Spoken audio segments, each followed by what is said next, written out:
Hello everyone, आपका स्वागत है हमारे यूट्यूब चैनल ज्ञान एवरीडे में। अगर आप क्लास 10 की तैयारी कर रहे हैं तो हमारा चैनल आपके लिए काफ़ी लाभदायक है और आप एकदम से सही जगह पर पहुँचे हैं। तो आज की इस वीडियो में हम बताने वाले हैं एनसीईआरटी गणित का एक्सरसाइज 9.1 ऊंचाई एवं दूरी यानी हाइट एंड डिस्टेंस चैप्टर को। तो वीडियो के अंत तक हमारे साथ बने रहें। तो चलिए स्टार्ट करते हैं और ज़्यादा से ज़्यादा इसे शेयर भी कर दें। देखते हैं सबसे पहला प्रश्न क्या है यहाँ पे। इसका पूरा सोल्यूशन मिलेगा आपको कि सर्कस का एक कलाकार 20 मीटर लंबी डोर पर चढ़ रहा है। क्या बोला गया क्वेश्चन में कि सर्कस का एक कलाकार है वो 20 मीटर लंबी डोर पर चढ़ रहा है जो अच्छी तरह से तनी हुई है और भूमि पर सीधे लगे खंबे के शिखर से बंधा हुआ है।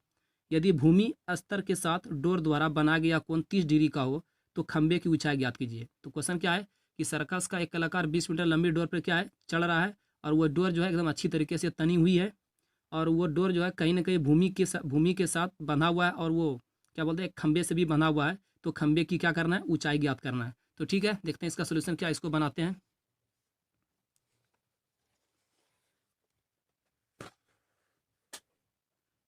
प्रश्न में क्या था, क्या करेंगे सबसे पहले हम लोग इसको बनाने के लिए इसका आकृति बनाएंगे, फिगर बनाएंगे कि यहाँ पे क्या करेंगे दिखा देंगे। ये मान लिया कि ये खंबा हुआ, सर्कस के लिए क्या है ये खंबा है और नीचे ये भूमि। याद रखना हाइट एंड डिस्टेंस चैप्टर जब भी बनाएंगे तो भूमि को नीचे दिखाएंगे और ये भूमि हमेशा एकदम प्लेन में होना चाहिए। प्लेन यानी कि एक समतल के रूप में होना चाहिए, उबड़ खाबड़ कहीं कहीं भी नहीं होना चाहिए। क्या किया गया है क्वेश्चन में कि भूमि के एक बिंदु से एक डोरी को क्या कर दिया है, ये डोर तौन दिया है, एकदम पूरा तौन दिया है और यही डोरी जो है भूमि के साथ में कोण बनाता है 30 डिग्री का। और डोरी की जो लंबाई दिया हुआ है वो 20 मीटर है। डोरी की लंबाई 20 मीटर दिया हुआ है। तो यहाँ पे निकालना है इस खंबे की ऊंचाई। मान लिया जाए, मान लेते हैं यहाँ पे, माना कि ए बी जो है वो क्या है एक खंबा है, सी भूमि पे एक बिंदु है जहाँ पे डोरी के एक छोर बंधा हुआ है। ठीक है, तो यही ए बी का मान निकालना है। तो मान लिया जाए कि ए बी अगर एच मीटर ऊंचा है तो एच का मान फाइंड आउट करना है। तो क्या करें यहाँ पे सबसे पहले इस चीज़ को मान के दिखा देंगे सोल्यूशन में कि हम यहाँ पे मानेंगे। माना कि ए बी एक खंबा है जिसकी ऊंचाई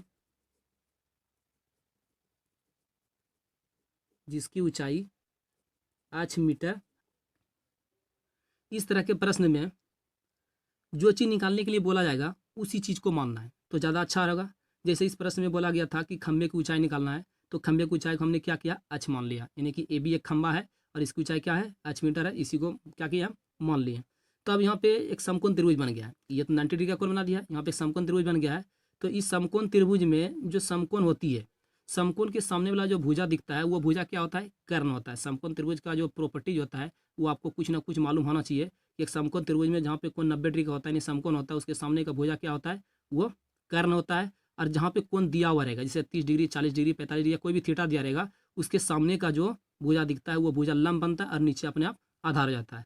तो यहाँ पे ए बी और बी सी का जिक्र हो रहा है तो क्या करेंगे इस त्रिभुज में हल करेंगे। तो यहाँ पे लिखेंगे अब, मानने के बाद लिखेंगे अब त्रिभुज ए बी सी में, त्रिभुज ए बी सी में हम देख रहे हैं क्या देख रहे हैं कि ये 30 के सामने वाला भुजा ये लंब है और ये कर्ण है। लंब और कर्ण किस में आता है तो लंब और कर्ण किस में आता है तो साइन में आता है।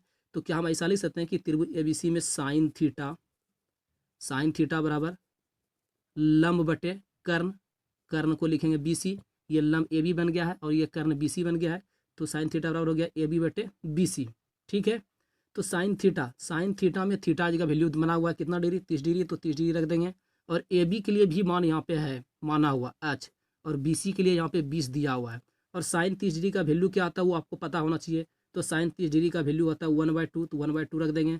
फिर एच की जगह एच रहेगा, उसके बाद 20 है नीचे में 20 लगा देंगे। तो यहाँ पे क्या करेंगे कोना कोनी गुना करेंगे, 2 गुना करेंगे तो 2h, 1 गुना 20 करेगा तो 20।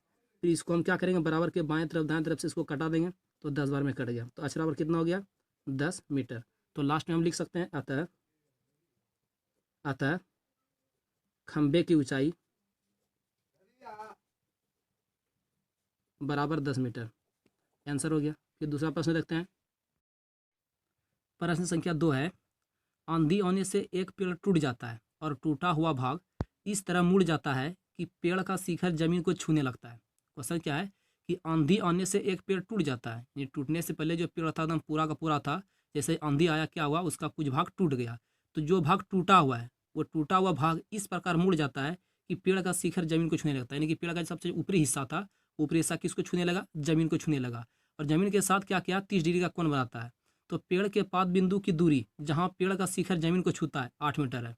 क्या है, पेड़ के पाद बिंदु यानी कि पेड़ का जो तल है, सबसे जो नीचे भूमि पर सटा हुआ जो उसका जड़ है वो तल बिंदु की दूरी जहाँ पेड़ का शिखर जमीन को छूता है, यानी पेड़ का जो ऊपरी हिस्सा जो जमीन में सटा हुआ है वहाँ से और पेड़ का जहाँ जड़ है उसके बीच की दूरी दिया हुआ है 8 मीटर। तो पेड़ की ऊंचाई ज्ञात कीजिए। तो ठीक है, देखते हैं इसको बनाते हैं कैसे बने, इसको अच्छी तरीके से समझते भी हैं। तो आंधी आने से पहले, आंधी आने से एक पेड़ क्या जाता है, टूट जाता है। तो क्या करेंगे, सबसे पहले हम यहाँ पे एक पेड़ दिखाएंगे। तो यहाँ पे एक मैंने क्या किया, एक पेड़ बना लिया। ठीक है, नीचे भूमि जमीन को दिखा दिए एक समतल के रूप में। ठीक है, यहाँ पे जैसे ही आंधी आया तो आंधी आने से क्या हो गया कि पेड़ का कुछ हिस्सा नहीं, ऊपर वाला हिस्सा टूट के नीचे आ गया, जमीन में सट गया। तो यहाँ मान लिया कि शुरुआत में जो पेड़ था यह यहाँ से लेके यहाँ तक था, जैसे आंधी आया तो इतना सा भाग, यानी यहाँ से यहाँ से लेके यहाँ तक यह भाग क्या हो गया, टूट गया, टूट के जमीन पे टच कर गया, जमीन पे आके पहुंच गया। जैसे नीचे जमीन पे आ गया तो नीचे जमीन के साथ में कुछ ना कुछ ये कोण बनाया। तो कितना डिग्री का कोण बनाया, 30 डिग्री का कोण बनाया। तो पेड़ की ऊंचाई निकालना है, और जहाँ पे पेड़ है, पेड़ का पाद बिंदु यानी जो तल है ये तल, और जहाँ पेड़ का जो ऊपरी हिस्सा जमीन को छुआ वहाँ, ये दोनों के बीच की दूरी भी दिया हुआ है। ये दूरी कितना है, 8 मीटर है। तो पेड़ की ऊंचाई निकालना है। पेड़ की ऊंचाई मतलब अगर मान लिया जाए कि ए बी पेड़ की संपूर्ण ऊंचाई है, और ये जो सी है, ये सी वह बिंदु है जहाँ पे पेड़ का ऊपरी हिस्सा टूट के, जहाँ पर पेड़ का ऊपरी हिस्सा टूट के जमीन पे छूती है, और जहाँ से टूटा हुआ है पेड़, वो टूटा हुआ भाग के लिए जो पॉइंट है वो पॉइंट क्या कर दिए हम, डी से डिनोट कर दिए, डी दिखा दिए। तो पेड़ मान लिया जाए कि ये संपूर्ण पेड़ क्या है, ए बी है, इसकी ऊंचाई h मीटर है। तो जो टूटा हुआ भाग है, ये जो टूटा हुआ भाग है, यही टूटा हुआ भाग यहाँ पे आया है। तो यहाँ पे टूटा हुआ भाग का जो डिस्टेंस होगा वही डिस्टेंस ही होगा, मतलब ये और ये आपस में क्या है, बराबर है। ठीक है, यानी कि जो अगर समकोण त्रिभुज DAC में देखेंगे, समकोण त्रिभुज DAC में जो ये कर्ण बना हुआ है, समकोण के सामने भुजा ये कर्ण है, जो कर्ण है वही कर्ण इस पेड़ का टूटा हुआ भाग है। तो यहाँ पे क्या करेंगे, सबसे पहले हम मानेंगे, माना कि AB एक पेड़ है, AB एक पेड़ है, यहाँ पे अनुस्वार कुछ नहीं है। माना कि AB एक पेड़ है जिसकी ऊंचाई, ये संपूर्ण ऊंचाई को हम क्या कर दिए, मान लिए h मीटर, जिसकी ऊंचाई h मीटर है। तो प्रश्न में जो भी चीज़ बोलेगा निकालने के लिए उसी चीज़ को मान के दिखाना है तो ज़्यादा अच्छा होगा। तो AB एक पेड़ है, पेड़ की ऊंचाई को हमने मान लिया h मीटर। अब यहाँ पे देखेंगे समकोण त्रिभुज, यहाँ लिखेंगे अब त्रिभुज DAC, त्रिभुज DAC में, त्रिभुज DAC में देख रहे हैं कि ये जो समकोण है, इस समकोण के सामने वाला भुजा ये कर्ण है और ये आधार है। तो यहाँ पे सबसे पहले हम क्या कर लेते हैं, ये कर्ण निकालते हैं। जैसे ये कर्ण निकल जाएगा, ये कर्ण यहाँ पर आ जाएगा, और उसके बाद ये डिस्टेंस निकाल के फिर दोनों को आपस में जोड़ देंगे, ये h का मान हो जाएगा। ठीक है, तो यहाँ पे क्या करेंगे, समकोण त्रिभुज ADC में कौस से चलेंगे। कौस के लिए लिखेंगे कौस थीटा बराबर आधार बटे कर्ण। कौस के लिए फॉर्मूला आता है आधार बटे कर्ण। कौस ही क्यों चल रहे हैं, क्योंकि ये आधार है, ये कोण 30 डिग्री दिया है, तो 30 के सामने भुजा ये लंब बनेगा, ये आधार होगा, ये तो कर्ण है ही है। तो कर्ण सॉरी ये कर्ण और आधार जिसमें भी आ जाए उसी से हल करेंगे। तो ये किस में आता है, कौस में आता है। तो कौस थीटा बराबर यहाँ पे लिखेंगे आधार बटे आधार हो गया AC, यहाँ पे ये A है, AC बटे CD। यहाँ पे तो कोई डिस्टेंस दिया नहीं है, तो इस डिस्टेंस को अगर हम यहाँ पे क्या करें Y मान लें तो ज़्यादा बेटर होगा। तो इसका अगला स्टेप क्या होगा, कॉस थीटा, थीटा जगह वैल्यू रख देंगे 30 डिग्री, और AC की जगह हो गया Y। ठीक है, सॉरी AC की जगह हो जाएगा यहाँ पे 8 मीटर, और उसके बाद CD के लिए हो जाएगा Y। कॉस 30 डिग्री का मान आपको पता होना चाहिए। तो कॉस 30 डिग्री का मान कितना होता है, cos 30 का वैल्यू होता है √3/2 और यह 8 रहेगा ही, नीचे हो गया y। अब यहाँ पे क्रॉस करेंगे तो y √3 के साथ गुना हो जाएगा तो √3 × y और ये 2 8 16 बन जाएगा। अगर यहाँ पे कटाएंगे तो कटेगा नहीं, √3 को इस साइड कर लेंगे, 16/√3 हो गया। ठीक है, यहाँ तक में कोई दिक्कत नहीं है। अब इसको फिर से थोड़ा समझते हैं। ये जो y का मान, ये वो y का जो मान आया 16/√3, ये वैल्यू क्या है? ये इस समकोण त्रिभुज में कर्ण है और ये कर्ण जो है वृक्ष का यानी पेड़ का जो टूटा हुआ भाग है उसके बराबर है। मतलब ये आपका 16/√3 निकल गया। अगर ये भी कुछ ना कुछ निकल जाए और ये दोनों को आपस में जोड़ दें तो पेड़ की ऊंचाई निकल जाएगा। तो इसको निकालने के लिए हम क्या करेंगे यहाँ पे कि दूसरा स्टेप में चलेंगे, फिर से कोई ना कोई त्रिकोणमितीय रूप से। तो यहाँ पे इस बार देखते हैं कि ये आधार है, कोण के अनुसार ये आधार है और ये क्या है? लंब है, ये कर्ण है। तो कर्ण निकल चुका है, ये निकालना। इसको निकालने के लिए 2 से 3 तरीका है। सबसे पहला तरीका तो कि आप समकोण त्रिभुज में कर्ण इसका बराबर लंब इसका जो आधार इसका कर सकते हैं। अगर वो अच्छा नहीं लगता है तो अब 30 के अनुसार ये लंब बना है तो ये आधार है, तो लंब और आधार किस में होता है? 10 में होता है, 10 के अनुसार चल सकते हैं। या फिर ये लंब है और ये कर्ण है तो साइन लगा हल कर सकते हैं। तो चलिए हम इसको और इसको लेके बनाते हैं, 10 के अनुसार चलते हैं। तो लिखेगा पुनः यानी फिर से त्रिभुज DAC, त्रिभुज हो गया DAC में, पुनः त्रिभुज DAC में देख रहे हैं, क्या देख रहे हैं कि यहाँ पे ये लंब है और ये आधार है। तो लंब आधार किस में आता है? 10 में आता है। तो लिखेंगे tan थीटा बराबर लंब बटे आधार। लंब यहाँ पे बन जाएगा S लेके D तक AD और इसका आधार हो जाएगा S लेके C तक AC। tan थीटा की जगह वैल्यू रख देंगे 30 डिग्री और AD की जगह रखेंगे, AD की जगह कुछ नहीं है तो इसको भी हम क्या कर देंगे? साइड से अक्ष मान लेंगे। तो ये होगी अक्ष मीटर। तो यहाँ पे लिख देंगे अक्ष बटे AC के लिए 8 है, 8। आप क्या करेंगे? tan 30 डिग्री का मान रखेंगे। tan 30 डिग्री का मान आपको पता होना चाहिए, क्या होता है? 1/√3, फिर अक्ष/8 होगा। यहाँ पे क्या करेंगे?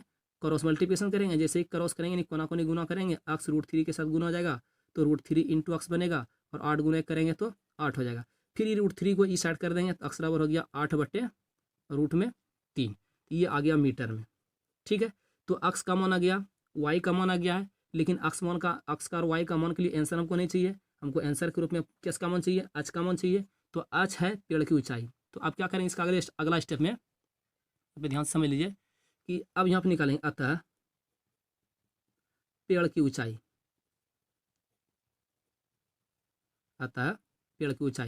तो पेड़ की ऊंचाई मतलब किस प्रकार की ऊंचाई? ये संपूर्ण ऊंचाई, जो टूटा हुआ भाग है, टूटने के बाद जो बचा हुआ है वो ऊंचाई नहीं चाहिए। अगर वो टूटने के बाद जो ऊंचाई पूछता यानी AD के लिए पूछता, तब AD के लिए जो बनता वैल्यू वो सिर्फ 8/√3 आंसर के रूप में हो जाता, वो नहीं चाहिए।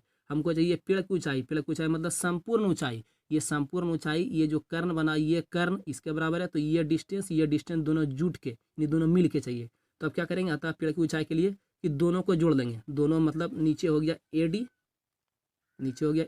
और प्लस में ऊपर बन जाएगा BD, दोनों को जोड़ेंगे। और AD पेड़ की ऊंचाई को हमने क्या माना है? h माना है, तो यहाँ पे लिख लेंगे h। ठीक है, AD के लिए, और AD क्या मेरे पास में अक्ष है, तो AD के लिए वैल्यू निकला हुआ कितना निकला है? 8/√3। अगर यहाँ पे इसको अक्ष AD को अक्ष और ये CD को y नहीं भी मानते हैं तो कोई बात नहीं है। तब यहाँ पे जैसे हम y लिखे हैं, यहाँ पे y जो का प्रयोग किया है y की जगह CD ही रहता। ठीक है, और यहाँ पे y का जो मान आया है 16/√3, इसके जगह भी CD ही निकलता, तो कोई बात नहीं है। अगर मान भी लिया तो भी अच्छा है, नहीं माने तो भी अच्छा है।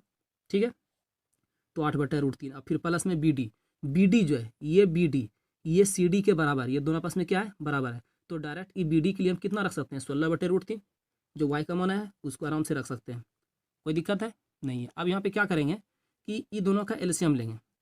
एलसीएम जो लेंगे तो √3 है नीचे में, √3 या √3 का एलसीएम लेंगे तो √3 होगा, तो ऊपर ये दोनों आपस में जुट जाएगा। और ऐसे भी कुछ रूल्स होते हैं भिन्न का जोड़ घटाव में कि नीचे अगर हर समान आए तो अंश को आपस में जोड़ दीजिए। तो 16 को और 8 को जोड़ेगा कितना हो जाएगा? 24 हो जाएगा। और नीचे में कितना? और जैसे ही √3 इसको कटाएंगे कितना बार में कट जाएगा? 8√3 बार में। तो आता है यहाँ पे पेड़ की जो ऊंचाई बना, यहाँ पे पेड़ की ऊंचाई कितना बना?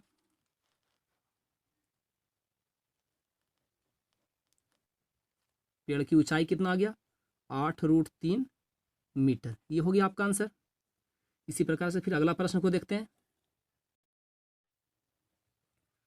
प्रश्न संख्या 3 है इस बार कि एक ठेकेदार बच्चों को खेलने के लिए एक पार्क में 2 फिसलन पट्टी लगाना चाहती है। क्या है? एक ठेकेदार है, बच्चों को खेलने के लिए क्या करता है? पार्क में 2 फिसलन पट्टी यानी फिसलने के लिए फिसलन पट्टी लगाता है। कहता है 5 वर्ष से कम उम्र के बच्चों के लिए वह एक ऐसी फिसलन पट्टी लगाना चाहती है जिसका शिखर 1.5 मीटर की ऊंचाई पर हो। ये 5 बरस से जो कम उम्र का बच्चा है उसके लिए एक ऐसा फिसलन पट्टी लगाना चाहता है वो ठेकेदार कि जिसकी ऊंचाई कितना हो 1.5 मीटर हो और भूमि के साथ कितना डिग्री के कोण पे झुका हुआ 30 डिग्री के कोण पे झुका हुआ हो, जबकि इससे अधिक उम्र के बच्चों के लिए वह 3 मीटर की ऊंचाई पर एक अधिक ढाल की फिसलन पट्टी लगाना चाहती है जो भूमि के साथ 60 डिग्री का कोण बनाती हो। तो प्रत्येक स्थिति में फिसलन पट्टी की लंबाई क्या होनी चाहिए। तो यहाँ पे क्या बोला गया निकालने के लिए, फिसलन पट्टी की लंबाई, यानी कि 2 प्रकार का फिसलन पट्टी लगाना चाहती है। एक जो 5 बरस के कम उम्र का बच्चा है उसके लिए फिसलन पट्टी की ऊंचाई रखा गया 1.5 मीटर, और दूसरा जिसका उम्र 5 बरस से अधिक है उसके लिए फिसलन पट्टी की उसके लिए जो ऊंचाई रखा गया है तो वो कितना मीटर, 3 मीटर। और दोनों स्टेप में दोनों स्थिति में अलग अलग कोण में दिया गया है, पहला के लिए 30 डिग्री और दूसरा के लिए 60 डिग्री। तो दोनों स्थिति में फिसलन पट्टी की जो लंबाई वो क्या है उसको निकालना। तो ठीक है, निकालते हैं। क्वेश्चन के अनुसार क्या बोला गया प्रश्न में कि 2 फिसलन पट्टी। तो पहला फिसलन पट्टी चलो हम दिखाते हैं इस प्रकार से। ये एक खंबा रूप में, एक खंबा दिखा दिया यानी पोल के रूप में दीवार, ठीक है। इसी पे क्या करना, फिसलन पट्टी लगाना। फिसलन पट्टी जो होता है वो ढलान के रूप में होता है, ऐसे ढालू टाइप का। नीचे भूमि होगा, यहाँ से बच्चा चढ़ेगा, इधर से चढ़ जाएगा, चढ़ने के बाद क्या यहाँ पे मतलब स्लिप करेगा, यानी यहाँ से ससर के क्या हो जाएगा वो नीचे आ जाएगा ढालू के रूप में। ये भूमि हो गया। यहाँ भूमि के साथ में पहला स्टेप में कितना डिग्री का कोण बना रहा है, 30 डिग्री। और इसके लिए ऊंचाई दिया हुआ है 1.5 मीटर, ठीक है। एक दूसरा फिसलन पट्टी भी लगाना चाह रहा है। ये जो फिसलन पट्टी है ये 3 मीटर ऊंचा है,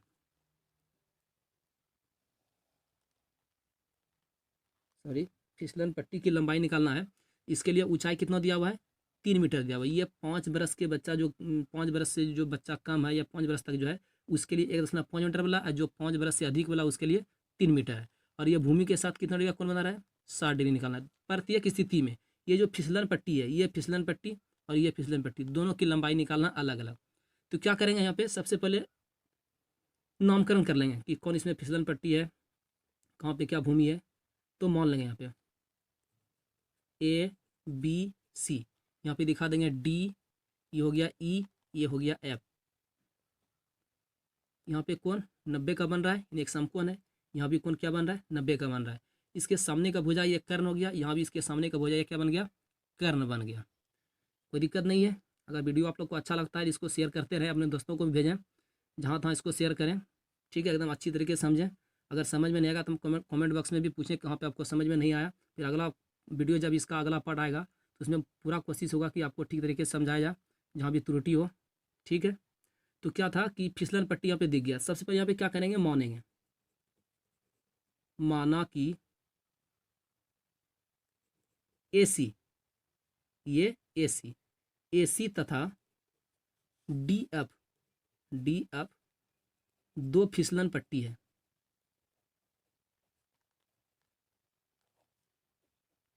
दो फिसलन पट्टी है जिसकी लंबाई